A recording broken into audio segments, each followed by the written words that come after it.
Telkotizen, kembali lagi di Telko Podcast bersama saya Regita Nurul Fauzia, dan di podcast kali ini nih kita kedatangan narasumber dari dua departemen yang ada di BPHMTT 2020, yaitu Departemen Logistik dan Departemen Kewirausahaan. Nah, langsung aja kali ya kita sapa Abang Yudi sebagai Kepala Departemen Logistik. Halo Bang Yudi. Ya, halo. Nah, selanjutnya kita sapa juga nih Kak Ica sebagai Kepala Departemen Kewirausahaan. Halo Kak Ica. Halo semuanya. Nah, mungkin abang dan kakak bisa memperkenalkan diri dulu nih ke Telkotizen. Mungkin bisa dari Bang Yudi dulu. Oke, sebelumnya kenalin dulu, nama gue Prayudi Agustian, bisa dipanggil Yudi gitu. Gue dari kelas TT 4111 dan sekarang menjabat sebagai Kepala Departemen Logistik di BPHMTT 2020. Oke Bang Yudi, salam kenal ya Bang Yudi. Ya, semuanya salam kenal. Nah, lanjut nih ke Kak Ica, bisa memperkenalkan diri dulu Kak. Halo semuanya, Assalamualaikum warahmatullahi wabarakatuh. Kenalin, nama aku Anissa Nurahmi, biasa dipanggil Ica. Aku dari TT 4111. Alhamdulillah sekarang diamanahi sebagai Kepala Departemen Kewirausahaan HMTT 2020. Oke Kak Ica, halo Kak Ica, salam kenal ya Kak. Iya, halo. Nah, langsung masuk ke pertanyaan pertama aja kali ya Kak. Aku mau nanya dulu deh ke Kak Ica, kesibukan Kak Ica sekarang tuh apa aja sih selain jadi Kepala Departemen? Selain jadi sekarang tuh sebenarnya nggak ada kesibukan, lagi nunggu wisuda aja, sama lagi persiapkan buat ngelamar kerja itu sih sekarang. Oh, berarti Kak Ica udah skripsi ya kayak udah sidang juga ya? Udah, alhamdulillah kemarin Februari. Selamat ya Kak sebelumnya. Thank you. Nah, kalau Bang Yudi sendiri kesibukannya sekarang apa nih Bang, selain jadi Kepala Departemen? Ya kesibukan gue masih biasa sih. Kuliah, masih skripsi juga sekarang gitu. Terus sama ada beberapa kegiatan lain, bisnis di rumah lah. Gitu. Oh, berarti Bang Yudi ini lagi ngurus TA juga ya Bang ya? Iya, lagi ngurus TA juga. Semangat Bang, ngurus TA-nya. Iya, makasih. Nah, karena Bang Yudi yang lagi ngurus TA, aku pengen nanya nih Bang, kalau lagi kuliah daring kayak gini, menurut Abang susah apa enggak sih Bang? Sebenarnya ada plus minus sendiri sih. Lebih mudah online itu kalau kita ada referensi sendiri gitu. Seperti misalnya dosen pembimbingnya itu open sama mahasiswanya gitu loh. Cuma kan ada beberapa yang mungkin gitu loh. Mungkin dosen pembimbingnya kurang waktu untuk mahasiswa bimbingannya gitu. Untuk skripsi itu sih plus minusnya sih. Kalau offline kan bisa langsung ketemu di kampus kan, udah tahu lah plus minusnya gimana kalau offline. Kalau online ya kayak gini. Gitu. Kurang di komunikasinya aja ya Bang. Berarti Bang Yudi sendiri termasuk tim online apa tim offline nih Bang? Kalau gue boleh milih, gue tim offline sebenarnya. Kalau lebih gampang ya Bang untuk ketemu sama ya orang. Gitu. Iya, benar, kita mau bimbingan juga lebih gampang. Soalnya kalau online kayak gini, nentuin jadwalnya harus sesuai sama pembimbingnya juga kan. Kalau mau bimbingan gitu. Wah, iya sih Bang. Aku setuju banget sama Bang Yudi. Nah, buat Kak Ica sendiri, sidang kemarin Februari berarti online apa offline Kak? Kalau kemarin aku sidangnya masih online. Nah, menurut Kak Ica gini, gimana nih Kak? Sidang online sendiri itu menurut Kakak susah apa enggak? Menurut aku, sidang online mungkin lebih kalem ya daripada sidang offline. Soalnya kan kalau misalnya kamu offline kan kamu sendiri dalam ruangan, terus pasti grogi dan sebagainya, pasti takut kayak ngeblank atau apa. Nah, kalau misalnya online kan kamu masih bisa chill lah, maksudnya tegang tapi nggak tegang-tegang banget gitu. Jadi menurut aku pasti oke lah kalau sidang online. Berarti Kak Ica tim online atau offline nih? Tim online, kalau sidang. Kalau wisuda pengennya offline. Ya bener sih Kak, karena kalau ketemu orang langsung tuh rada lebih grogi, cuman nggak kayak dapet nggak sih Kak feels-nya gitu, apa ya, vibes-nya. Ya benar. Nah lanjut nih Kak, tadi kita udah bahas tentang perkuliahan sama sidangnya Kak Ica juga nih. Sekarang aku mau nanya sebagai kepala departemen nih, boleh nggak, mungkin dari Kak Ica dulu deh, boleh ceritain tentang ke departemen kewirausahaan ini tuh apa sih Kak?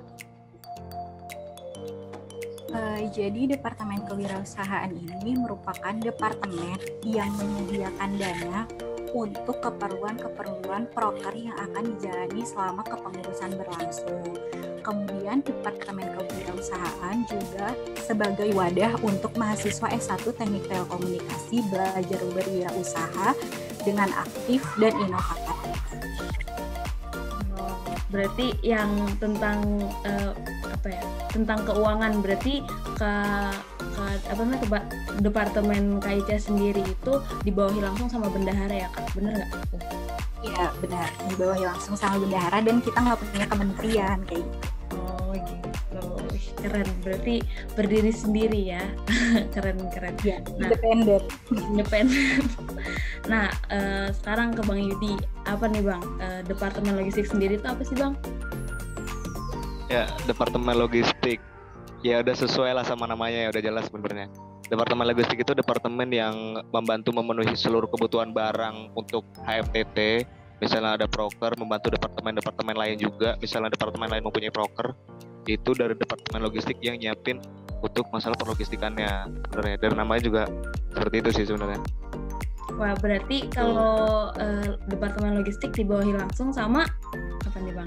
Sekretaris. Sama sekretaris. Independen juga ya berarti Bang. Bener, tim support aja kita.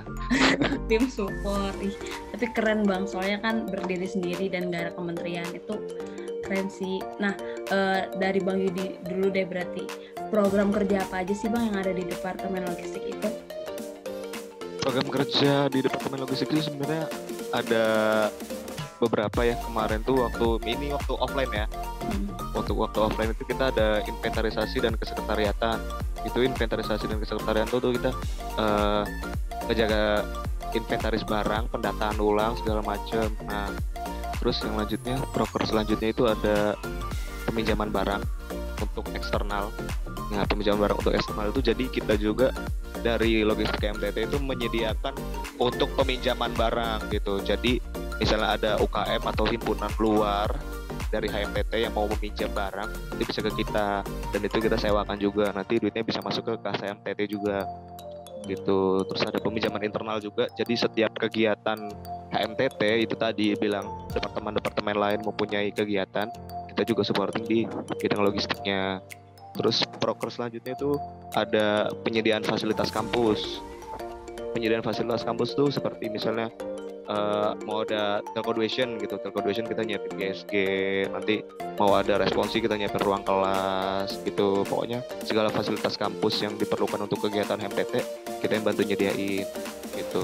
Terus waktu itu ada juga namanya bersih-bersih sekre. Jadi waktu itu gue buat per kementerian gitu, per kementerian itu harus dapat jadwal untuk bersih-bersih sekre. Nah, di situ kita juga nggak cuma bersih-bersih sekre, di situ kita juga setelah bersih-bersih kita kasih tahu inventarisasi yang ada di logistik MTT di sekretariatnya itu apa aja. Terus kita juga ada materi tentang peminjaman fasilitas kampus segala macam gitu. Jadi ketika mereka misalnya dadakan ada acara di luar, misalnya di luar HMTT, mereka juga tahu ilmunya gitu loh, bukan cuma kita doang yang tahu cara peminjamannya. Nah, kayak gitu sih. Wah, berarti aku mau nanya dulu deh ke Bang Yudi. Sekretariat BPMTT itu di mana sih, Bang? Ada di gedung P lantai 4. Itu. Gedung P lantai 4 yang pojok. Itu nggak ada nomornya. Kalau P401 sampai 06 kan ruang kelas tuh. Terus pokoknya kita ada di pojok sebelah kiri. Ada. Oke, keren-keren sih program kerjanya, apalagi yang bersih-bersih sekre. Wah, aku dukung Bang untuk proker itu. Nah, lanjut ke Kak Ica. Untuk program kerja Departemen Kewirausahaan tuh ada apa sih Kak? Jadi waktu offline nih kita tuh ada ngejual kayak tote bag, notebook, terus gantungan kunci, terus kayak untuk barang itu biasanya berganti setiap kepengurusan. Namun itu tergantung sesuai sama peminatan ya, atau ngikutin pada saat di kepengurusan itu lagi tren apa. Nah, kita berusaha buat jual kan di saat itu. Nah, kita juga kalau misalnya ada kerja sama PSDM buat ngadain seminar tentang kewirausahaan, terus kemudian kita juga open KOBJ itu kerja sama kaderisasi gitu. Oh, gitu. Berarti yang ngurus-ngurus PO pre-order terus jualan-jualan tuh berarti Kak Ica ya? Nah, ya. Kalau di masa pandemi kayak gini Kak, dari kewirausahaan ada program kerja apa nih? Atau jual apa? Kalau misalnya kalau selama pandemi ini waktu itu kan kepengurusan itu kan pas banget tuh abis selesai open order notebook itu masa pandemi kan kita nggak boleh lagi ada di kampus.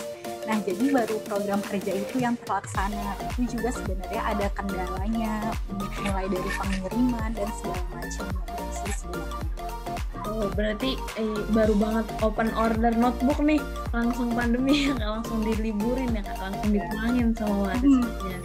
Baru banget notebooknya jadi, baru mau diantar ke pelanggan, pandemi ya udah nggak ketemu. Iya sih, berarti ada kendala nggak sih Kak untuk menjalani proker di masa pandemi kayak gini menurut Kakak sendiri? Kendalanya apa aja sih? Kalau menurut Kakak yang pertama kendalanya itu udah pasti ya, di masa pandemi sekarang itu pasti mengubah pola pikir manusia, mengubah keadaan manusia juga, dimana orang pasti lebih mementingkan kebutuhan pokok daripada kebutuhan yang lainnya. Sedangkan virus biasanya menyediakan bukan kebutuhan pokok, kebutuhan tersier ya bisa kita bilang, kebutuhan tersier, sekunder dan sebagainya. Maka dari itu kita juga pasti mempertimbangkan kan kalau misalnya kita open order pasti orang-orang juga nggak sebanyak waktu offline peminatnya. Kemudian juga kayak kalau biasa kan virus itu bisa ngelakuin COD ya buat antar barang ke pelanggan, sedangkan pandemi kita nggak ketemu sama pelanggan, jadi untuk ongkir kan pasti juga jadi pertimbangan kan. Makanya dari situ hambatannya itu sih sebenarnya lebih terasa ke sana. Berarti nggak bisa ketemu sama pelanggannya langsung, habis itu harus ada ongkirnya, jadi makin mahal. Jadi untuk kebutuhan konsumennya juga udah berbeda, jadi rada lebih susah ya kayak untuk virus. Nah, untuk Bang Yudi sendiri, untuk prokernya ada masalah nggak Bang? Maksudnya kayak ada kendala nggak Bang di masa pandemi kayak gini? Ya, untuk proker ya, sebenarnya hampir semua prokernya itu bermasalah. Gimana gitu. tuh? Karena semua proker kita itu pasti berhubungan langsung gitu loh, offline semua gitu loh. Kayak misal departemen lain ngadain acara itu kan pasti butuhnya barang itu sedangkan offline kan. Sedangkan kalau online kayak gini udah pakai Zoom meeting segala macam kan mereka udah nggak butuh apa-apa lagi sebenarnya gitu loh. Sebenarnya semuanya terkendala sih, karena dampaknya semua kalau proker gitu. Bener-bener karena logistik ini secara kan dibutuhin secara langsung ya Bang, bukan secara virtual ya, ini. Bener. Nah, sekarang orang mau minjem bendera, sedangkan sekarang udah ada virtual background kan, nggak perlu lagi kan? Bener sih Bang, nggak ada yang itu iya. yang perlu bendera lagi karena udah ada virtual background. Bener-bener Bang.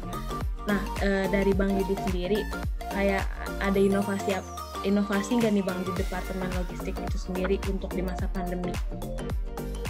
Ya, untuk Departemen Logistik sendiri kemarin udah sempat ngadain yang waktu angkatan kalian ya, 43 itu pemindahan asrama. Oh iya. Nah, itu kita mulai ngebantu di situ dengan jasa pihak kedua gitu. Jadi kita MOU sama pihak My Rooms bahwa kita itu ngadain pemindahan barang dari asrama maupun yang misalnya kosan, kontrakan itu juga bisa gitu loh. Pemindahan barang ketika mereka mau check out asrama itu bisa dititip di My Rooms dulu atau bisa sama pihak My Rooms-nya nanti dari kita juga itu bakal kirim langsung ke ini penerimanya. Misalnya kamu mau pakai jasa kita buat pemilihan barang kamu, sedangkan kamu kan masih takut nih mau ke Bandung. Nah dengan masa pandemi, nah itu kayak gitu kemarin prokernya sebenarnya itu. Yang pas waktu itu ya bang, apa namanya, keluar dari asrama itu yang angkatan Ya waktu check out itu bener. Keren ada jasa pembinaan, jadi teman-teman semua kalau nanti keluar dari asrama bisa tuh pakai jasanya biar nggak capek bolak-balik kosan, abis itu asrama gitu teman-teman. Nah ya benar, di situ juga kita bisa dititipin dulu kok barangnya kok, bukan langsung dikirim juga bisa. Wah keren nih dari departemen logistik. Lanjut nih kita ke Kak Ica, untuk departemen kewirausahaan udah ada inovasi baru nggak nih Kak pas waktu lagi pandemi kayak gini? Jadi inovasi dari kita sendiri, kita ngejual masker dan hand sanitizer sama Corona Finger. Itu kita udah mulai pakai jasa e-commerce seperti Shopee. Jadi dengan itu kita bisa memanfaatkan gratis ongkir kan. Nah orang-orang juga jadi kayak nggak ada alasan lagi nih buat nggak bisa beli karena kan udah gratis ongkir kayak gitu. Jadi kita sekarang udah pakai itu sih. Wah kita coba buat kesehatan. Tadi ada apa Kak? Corona Finger tuh apa Kak? Aku baru tahu. Kayak satu alat yang bisa kayak misalnya kamu lagi di lift. Nah waktu itu kan tapi kan kita nggak boleh sembarangan megang sesuatu. Nah itu tuh alatnya bisa buat pencet tombol gitu misalnya. Terus ngebuka pintu. Wah keren sih. Wah aku kayaknya langsung check out di Shopee ya Kak. Buat netizen semua jangan lupa langsung check out ya. Tunggu ya. Gitu ya teman-teman semua. Aku juga mau nanya nih Kak ke Kak Ica tentang Kakak sebagai kepala departemen kewirausahaan, dan Kakak juga bergabung di BPHMTT 2020 ini kan. Nah menurut Kak Ica sendiri apa aja sih keuntungan atau benefit buat diri Kak Ica sendiri dengan bergabungnya Kakak di BPHMTT 2020?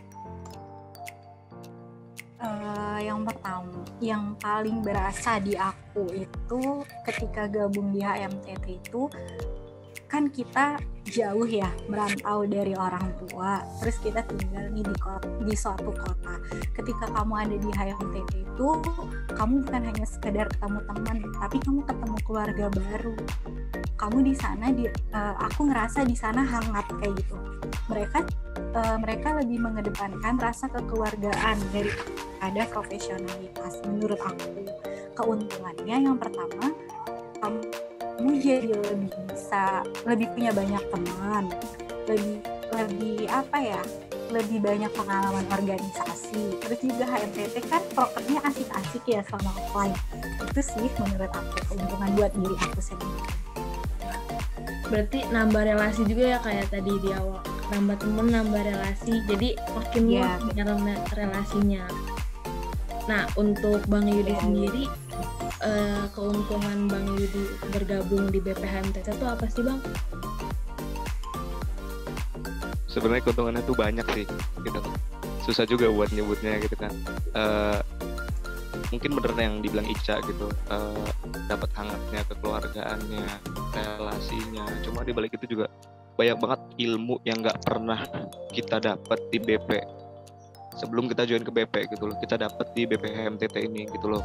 Itu susah banget dijelasin sih, dari antara cutting dengan adik tingkatnya segala macam gitu-gitu. Itu susah didapetinnya kayak gitu.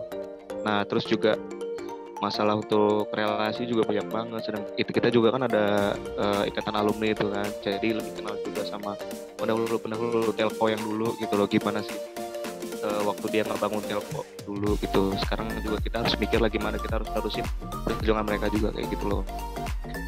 Terus juga habis itu masalah proker-prokernya seru gitu, kayak misalnya ada waktu kita zaman asteris, kita ada gathering segala macem gitu loh. Mungkin kalian juga bakal ngerasain nanti di kepanitiaan selanjutnya gitu sih.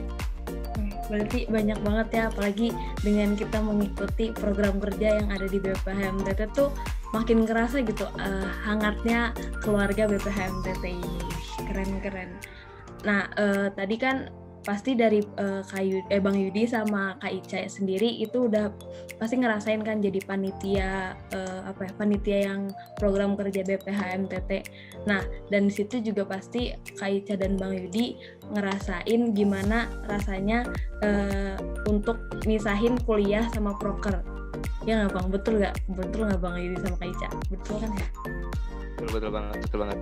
Nah, aku boleh minta nggak nih tips dan trik untuk Telkotizen sama untuk aku sendiri untuk gimana sih Kak cara misahin kuliah sama program kerja gitu biar fokus. Mungkin dari Bang Yudi dulu bisa. Sebenarnya pinter-pinter kalian manage waktu aja sih gitu loh.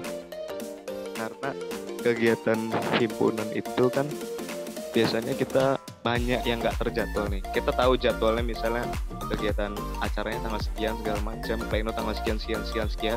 Cuma kadang kita mesti ada rapat yang harus diurus segala macam, permasalahan yang harus kita selesain lah gitu pokoknya lah. Gitu. Karena untuk membuat suatu acara yang besar kan kita juga butuh pengorbanan besar sih. Gitu. Pokoknya pinter-pinter kalian manage waktu. Kalau buat solusinya buat nengahin antara kuliah sama kegiatan himpunan itu balik lagi ke diri kalian sendiri. Kalau emang kalian niat buat kehimpunan dan kuliah pasti kalian bisa kok. Keren, makasih ya banyak Bang Yudi. Lanjut nih ke Kak Ica, gimana nih Kak menurut Kak Ica sendiri untuk ngebedain waktu antara kuliah sama program kerja atau himpunan? Kalau menurut kakak, yang pertama itu kalau kakak sendiri ya, kalau kakak emang lebih seneng, jujur aja lebih seneng di himpunan daripada kuliah. Nah, jadi kalau menurut kakak, ketika hati kamu udah ada di himpunan, tapi kamu juga nggak lupa sama tanggung jawab kamu di kuliah, semua akan berjalan baik-baik aja. Percayalah, semua tuh bakal terbagi dengan sendirinya. Kamu bakal pintar sendiri buat ngebagi mana yang harus kamu duluanin, mana yang harus memang wajib buat kamu kerjain kayak gitu. Jadi menurut kakak yang penting hati sama niat kalian itu baik aja buat ngejalani dua-duanya itu, ya memang semoga ini bakal ada hikmahnya lah buat kalian ke depan. Maka dari itu bisa sejalan aja dua-duanya kayak gitu sih menurut kakak. Keren nih Kak Ica. Tadi aku berarti dapat dari Kak Ica itu jalanin aja sepenuh hati. Kalau ada niat dan niat itu baik, pasti semuanya akan berjalan dengan lancar. Nah, kalau dari Bang Yudi sendiri, tergantung kita gimana cara manajemen waktu kita. Harus pinter-pinter juga nih. Berarti nanti untuk telkotizen semua nih yang mau ikut di himpunan di BPHMTT atau DPA nanti bisa nih ikutin sarannya Kak Ica sama Bang Yudi. Nah, terakhir nih, kita pertanyaan terakhir ya Kak, Bang, sebelum penutupan. Kesan dan pesan Kak Ica dulu deh. Kak Ica selama menjabat sebagai Kepala Departemen Kewirausahaan. Kalau untuk kesan selama di BP, terlalu banyak kesan. Gak akan bisa diutarain pastinya. Tapi yang bisa aku sampaikan cuman kekeluargaan, kehangatan, sama kesetiaan. Itu sih yang aku dapat. Kalau untuk pesannya itu, semoga HMTT kedepannya semakin solid, semakin baik, semakin mengedepankan rasa kekeluargaan dibandingkan yang lainnya itu sih sebenarnya. Makasih banyak nih Kak Ica untuk pesan dan pesannya untuk BPHMTT ini. Nah, sekarang ke Bang Yudi. Pesan dan pesan selama Abang menjabat menjadi Kepala Departemen Logistik. Ya, untuk kesannya sama sih sama Ica sebenarnya. Kebetulan gue juga biasanya nyemplung bareng gitu sama Ica gitu. Di mana-mananya juga di BPHMTT ini ya gitu. Untuk pesannya ya jagalah gitu HMTT ini. Kan kita juga udah sering dengar cerita-cerita dari ikatan alumni Telko gitu kan, gimana cara mereka bangun Telko tadi gitu loh. Himpunan ini himpunan yang besar kan di kampus gitu.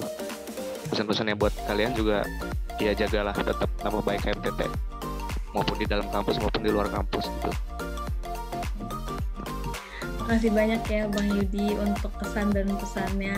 Nah, terakhir aku bilang makasih juga nih ke Bang Yudi sama Kak Ica udah menyempatkan waktunya untuk ngobrol bareng di Telco Podcast kali ini. Seru banget sih kita dapat tahu gimana sih dalamnya departemen kewirausahaan, dalamnya departemen logistik ngapain aja. Terus juga banyak juga kita dapat pendapat dan pandangan baru dari Bang Yudi dan Kak Ica sendiri. Makasih banyak ya Bang, Kak, sekali lagi. Iya, sama-sama. Semangat. Nah, buat telkotizen semua, seru banget kan nih podcast kali ini. Aku, Regita Nurul Fauzia, mohon maaf jika ada kesalahan kata atau perbuatan.